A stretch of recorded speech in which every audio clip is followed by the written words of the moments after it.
Hi guys, සයිබෝන් කියලා පිළිගන්නවාලා හැමෝම අදත් මගේ YouTube channel එකට. අද වීඩියෝ එකෙන් ගෙනාවෙත් බැලරු දෙවන් God series එකේ තවත් අලුත් එපිසෝඩ් එකක්. ඉතින් කලින් කොටස අවසන් වුණ හැටි ඔයාලට මතක ඇතිනේ.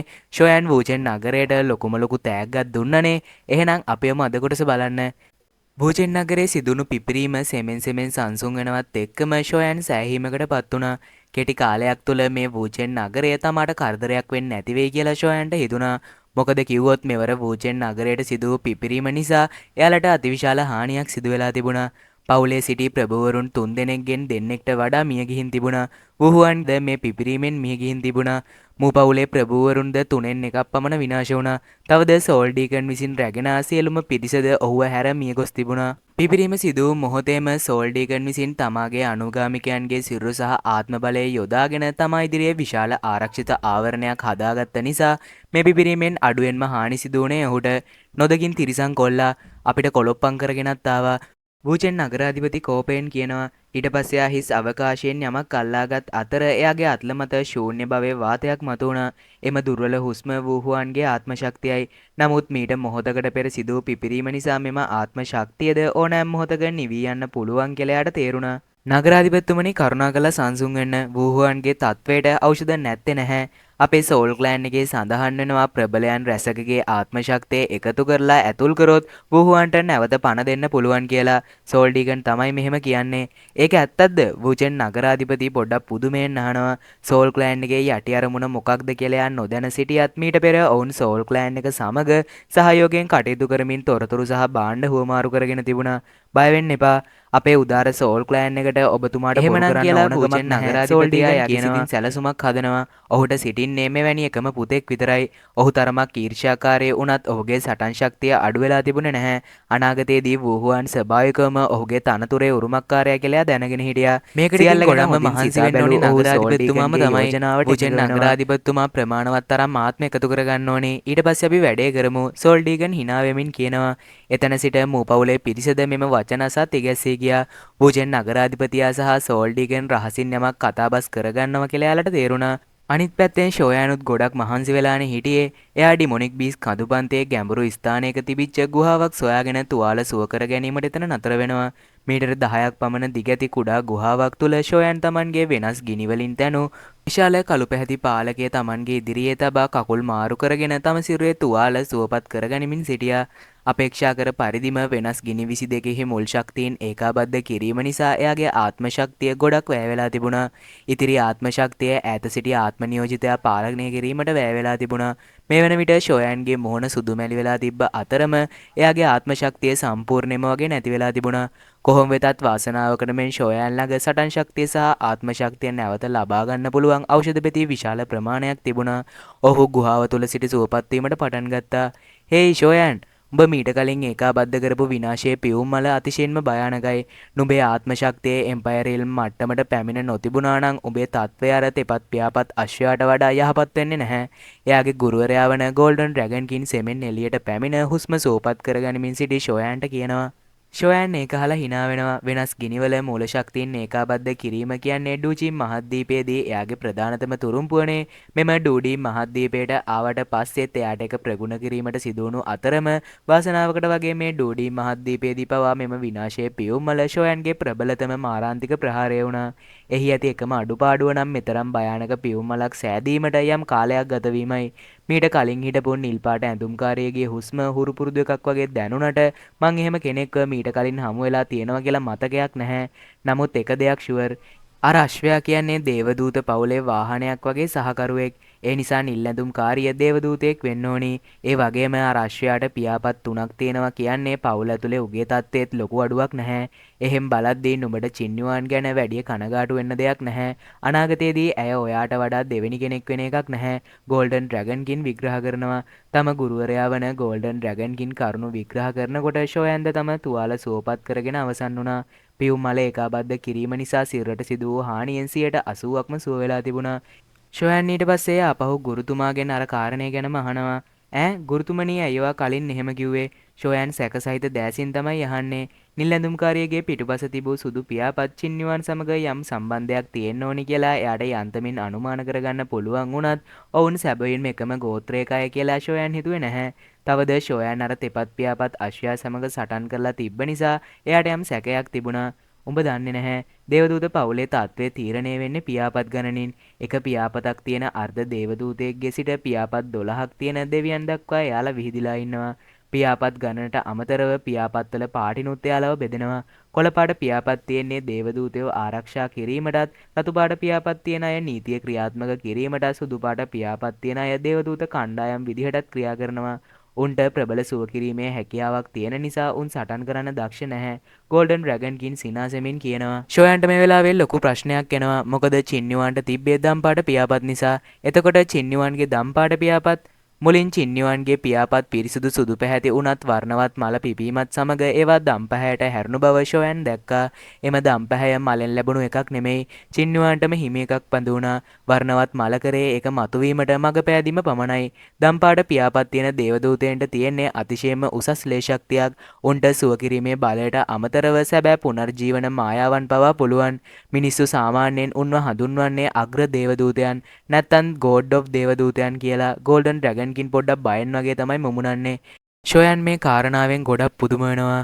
ඇත්තටම චින්නියුවන් කියන්නේ ෂෝයන්ගේ කළු ඉංග්‍රියාවත් අදින්න හැකිලුණා. ෂෝයන්ට තවත් ප්‍රශ්න එකින් එක ඔලුවට මතක් වෙන්න ගත්තා. චින්නියුවන් නැයි මේ චින්චෙන් නගරයේ හිටියේ කියලා. දේවදූතයා කියන වචනේ තැවරී ඇති කෙනෙකුගේ අනාගත හැකියාවන් අතිශයින්ම භයානකයි. තවද පුනර්ජීවන මායාව කියන වචනේ නිසා ෂෝයන් තවත් දැඩි ලෙස තිගැස්සিলা තමයි හිටියේ. සාමාන්‍ය මිනිස්සෙකු මිය ගිය පසු ඉතිරි වූ ආත්මයකට සිරුරක් නැවත සැකසීමේ ක්‍රමයට අමතරව වෙනත් කෙසේනම් පණ ලබා දීමේ ක්‍රම තියෙනවද? දේවදූත පවුල සෑම විටම මහා සහස්‍ර ලෝකයේ මුදුනින්ම සිටීමට මේ පැහැදිලිම හේතුවක් කියලා ෂෝයන් සිතුවා. ඒ නිසා ෂෝයන්ට ලොකු සහනයකුත් දැනුණා. මේවා උඹ දැම්ම දැනගන්න ඕනේ නෑ බං. අනාගතයේදී උඹට මේවා දැනගන්න පුළුවන්. චින්නියුවන්ට කරදරයක් නැති බව මං උඹට කිව්වනේ. උඹ අර නටබුන් වලින් ගත්ත කොඳු වැටේ කොටස ගත්තනම් හොඳයි. ගෝල්ඩන් ඩ්‍රැගන්කින් කතාව සාමාන්‍ය තත්ත්වයට පත් කරමින් කියනවා. ෂෝයන් තම ගුරුවරයා වන ගෝල්ඩන් ඩ්‍රැගන්කින් දිහා පුදුමයෙන් බැලුවා. ස්වාමියා මෙසේ මතක් කරේ නැත්තම් ෂෝයන්ට දෙක අමතක වෙලා යනවා. නටබුන් අතරින් ලබාගත් අර ෆයිටින් ස්කිල් ස්ක්‍රෝල් එක සහ අනික් එක උනේ නටබුන් හිමිකරුගේ කොඳු වැටෙන් ෂෝයන් ලබාගත් එක. නටබුන් වල හිමිකරුගේ ඇටකටවල තිබුණු තද බව ගැන ෂෝයන් අතිශයින්ම පුදුම වුණු අතරම වාසනාවකට වගේ සූෂුවෙන්ගේ ශුද්ධ වූ ගිනි බලයේ තැවීම නිසා ෂෝයන්ට ඊළෑටේ ගලව ගන්න පුළුවන් වුණා. සිතින් එසේ සිතමින් ෂෝයන් දැස් පියාගෙන සංසුන් වෙලා ආරක්ෂකයා පරාජය කිරීමෙන් තමන්ට ලැබුණු අර ස්ක්‍රෝල් එක පරීක්ෂා කිරීමට පටන් ගත්තා. නොපෙනෙන ශක්ති තරංගයක් ෂෝයන් වටා පැතිර ගිය අතරම එයාගේ මනස් තුළ වූ සටන් තොරතුරු මතුවෙන්න පටන් ගත්තා. මේක අනුරූප තාක්ෂණයක්. ඒ කියන්නේ ක්ලෝන් ටෙක්නික් එකක්. ඉමෝටල් රැක් මධ්‍යම මට්ටමේ එකක්. මෙම සටන් තාක්ෂණය අනුරූප තාක්ෂණය ලෙස හඳුන්වන අතර ඒක ප්‍රගුණ කරන කෙනෙක්ට තමාගේ ආත්ම සලකුණෙන් බිඳක් යොදාගෙන තමන්ගේ සිරුරට මුළුමුණින්ම සමාන අනුරූපයක් හදන්න පුළුවන්.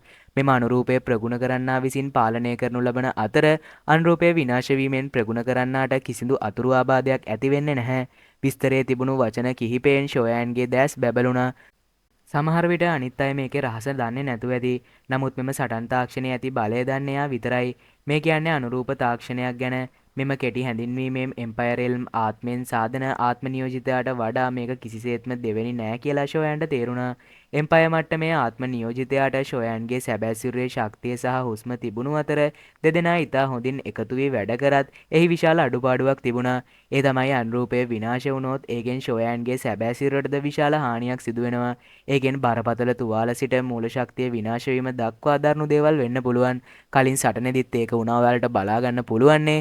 ඉතින් ෂෝයන්ට මේ ස්කිල් එක පුරුදු වෙන්න පුළුවන් වුණොත් ඒ අවාසිය සම්පූර්ණයෙන්ම නැති වෙලා යනවා. ෂෝයන් මීට කලින් ප්‍රගුණ කරපු 3000 තන්ඩර්බෝල්ට් කියන්නේ සිරුර හසුරවන තාක්ෂණයක් වුණත් ඒක වේගවත් ගමන් තාක්ෂණයක් විතරයි. ඒක උපරිමයෙන් පාවිච්චි කරාම මතුවෙන්නේ අඩක් පෙනෙන රූප 3ක් විතරයි. එය එම්පයර් මට්ටමේ ආත්ම නියෝජිතයාට වඩා සම්පූර්ණයෙන්ම වෙනස්. ගුරුතුමනි, සටන් තාක්ෂණයේ වෙනස් වර්ග තියෙනවද? කෙටි පුදුමයකින් පසු ෂෝයන් බරපතල විදිහට අහනවා. සටන් තාක්ෂණයේ මූලික මට්ටම් වලට අමතරව පියාසර සටන් තාක්ෂණ, ගමන් සටන් තාක්ෂණ, රහස් තාක්ෂණ, ප්‍රහාරාත්මක සටන් තාක්ෂණ, ආරක්ෂක සටන් තාක්ෂණ සහ සීල් කිරීමේ සටන් තාක්ෂණ කියලා වර්ග 6ක් තියෙනවා. පියාසර සටන් තාක්ෂණ කියන්නේ අතීතයේ සිටි ප්‍රබලයන් විසින් යම් යම් මායාකාරී සතුන්ගේ පියාපත් පදනම් කරලා සීල් කරලා හදපු ඒවා. ඒවා ප්‍රගුණ කරාම පියාපත් මතු කරගන්න පුළුවන්. හැබැයි ඩූඩී මහද්දීපයේදී ඩුවන් මට්ටමෙන් උඩ අය අහසේ සිට ගැනීම සාමාන්‍ය දෙයක් නිසා මෙම පියාසර තාක්ෂණයේ භාවිතය ගොඩක් අඩුයි. ඒ වුණාට මේවා හරිම වටිනවා.